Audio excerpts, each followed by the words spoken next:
করে নিলাম। এই তো আমার ডাউলের ঘনত্বটা মোটামুটি পারফেক্ট ছিল।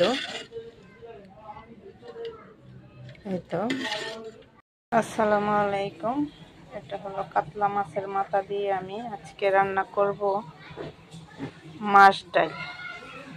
তো মাছ ডাল আসলে প্রস্তুতি দেখাতে পারিনি, তো আমি ভেজে সিদ্ধ করে আমি বেটে নিয়েছি যে মাছ ডাল, এই যে এভাবে করে প্রস্তুত করে নিয়েছি আমি। এটা আজকে আমরা অবশ্য বেশিরভাগ খাওয়া হয় শোল মাছ দিয়ে মাছ ডাল। এটা আসলে খেতে অনেক মজা হয়, ভালো লাগে। তো আজকে আমি কাতলা মাছের মাথা দিয়ে রান্না করব।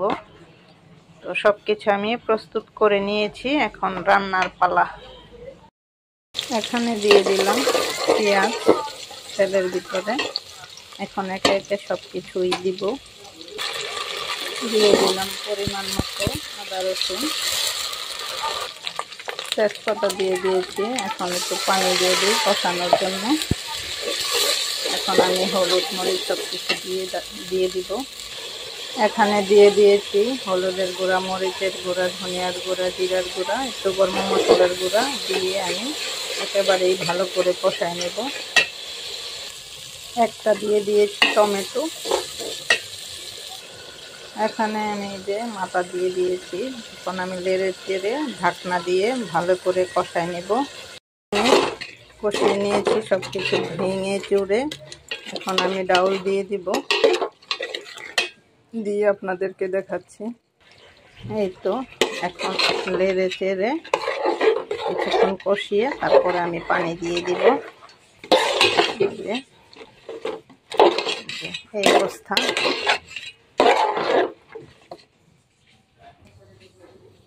নিচে লেগে যায়, পানি দিয়ে দিতে হবে। আমি এই পর্যায়ে পানি দিয়ে দিব পরিমাণ মতো। ঘনত্বটা বুঝে পানি দিতে হয়। এই তো পানি দিয়ে দিয়েছি। এখন ভালো করে জ্বালা নাইতে হইব। জ্বালা নাইলে তারপরে যে আপনার ডাউলের টেস্টটা পাওয়া যাবে। তো আমার ডাউল এই পর্যায়ে হয়ে গেছে। এখন আমি ধনিয়া পাতা দিয়ে কিছুক্ষণ রেখে তারপর আমি চুলাটা নিভিয়ে দিব।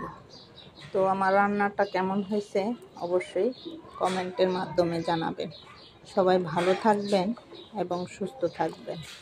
সবাইকে অনেক অনেক শুভেচ্ছা। সবাইকে আল্লাহ হাফেজ।